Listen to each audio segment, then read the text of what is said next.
lower every day. 10 and 9, 8 and 7, 6 and 5 and 4. Call upon the Savior while you may.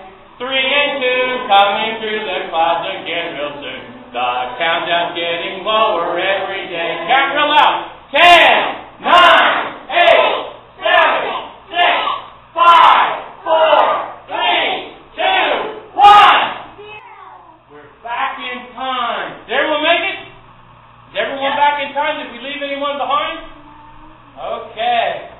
We are back in time. We're back to the time of Jonah. You see, a long time ago, about 800 years before Christ, during the reign of King Jeroboam II, there was a prophet of the Lord whose name was Jonah. One day, the word of the Lord came to Jonah, and it was a very interesting request.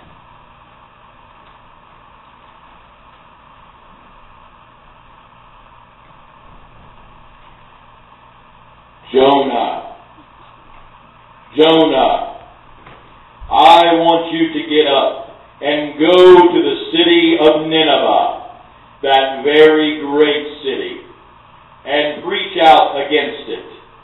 Because, you see, they are very wicked, and their wickedness has risen to my attention. Nineveh? You have got to be kidding. I don't want to go to Nineveh. A prophet like me could get killed there. They might stone me, or stab me, or flog me with a whip. I would be lucky to get out of there alive. No way.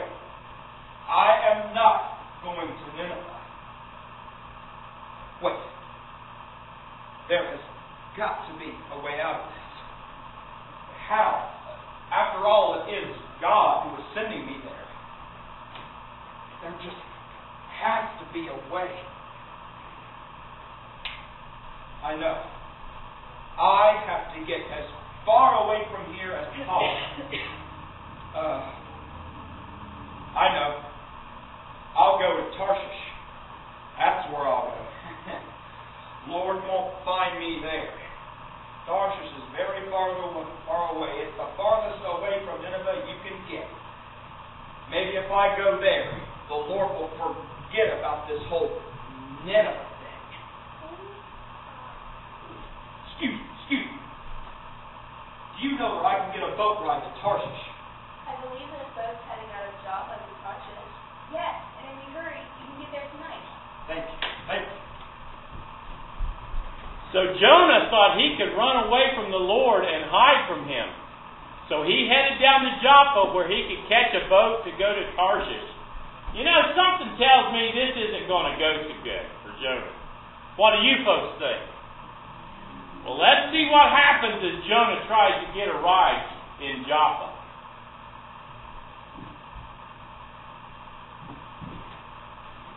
Captain, we're about ready to cast off. Aye, Captain.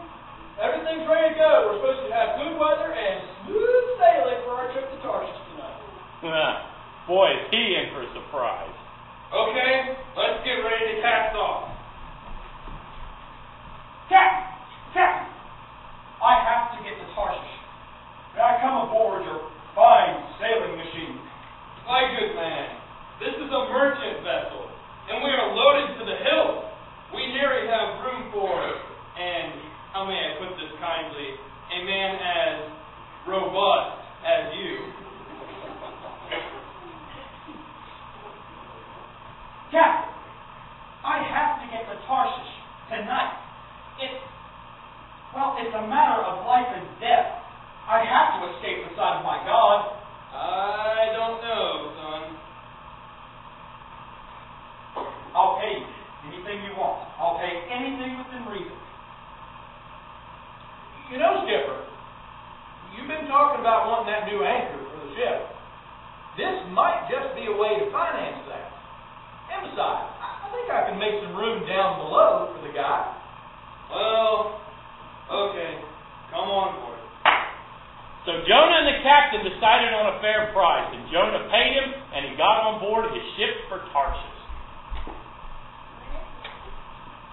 All right, men, let's set sail. Tarshish, here we go. So Jonah settled in down below, and he went to sleep. And the captain and his men set sail for Tarshish. Little did they know that they had bargained to allow more trouble than they could ever imagine onto their ship. In fact, what they had done ended up putting their very lives in danger. Because later that night, a great storm came up. You see, Jonah was not able to run away from God. The Lord knew exactly where Jonah was. And later that night, the Lord caused a mighty storm to come up out on the sea. It was so strong it was about to break the ship apart. Let's see what happened. Come, the ship's breaking apart. I don't know how much force you can take. All right, start throwing things overboard. We've got to lighten the load. So they started throwing their cargo overboard in an effort to lighten the ship and keep it afloat. They were all scared and they started praying, each man to his own God. Oh, God of the sea, save us from this terrible storm. Oh, great God of the wind, cease, I pray, from the stress that has come upon us. You there, where's that Jonah fellow?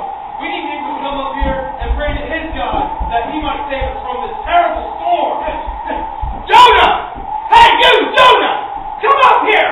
The captain needs to speak with you! You! What are you doing, you sleeper? Wake up and call upon your God that he might have mercy on us and save us from this storm that's going to kill us all. While the others were praying, Jonah knew exactly what was happening. He knew that it was because he was trying to run from God that the storm was upon him. He knew that it was because of him that the lives of the others were in danger. Wait a minute. Wait.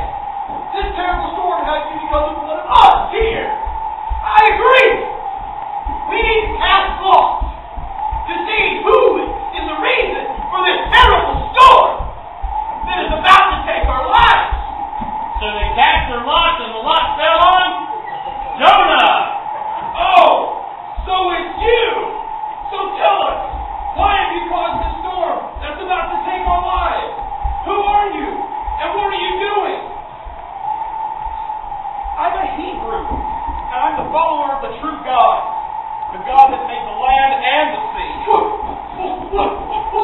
Why have you done this to us? Yeah! Weren't you trying to run from the sight of your God? I think he found you! Time was running out for the crew, and the storm was growing stronger and stronger by the minute. Finally, Jonah knew what he must do. If he did not act, the lives of the innocent men on the boat with him would be lost along with his own. Look, I am why this is happening. Toss me into the sea, and I am sure that my God will throw this storm away. For I know that I fled from him, is causing his anger upon you. Then, row harder, throw more overboard. We don't want his blood on our hands for throwing him over. But the storm just kept getting worse and worse. If something did not happen soon, the ship was going down. The other sailors even prayed not only to their own God, but to the God of Jonah. We pray, O Lord, please do not let us die here for this man's life. And please do not charge us with his innocent blood. For you, O Lord, have done as it pleases you. All right, Jonah, we have no choice.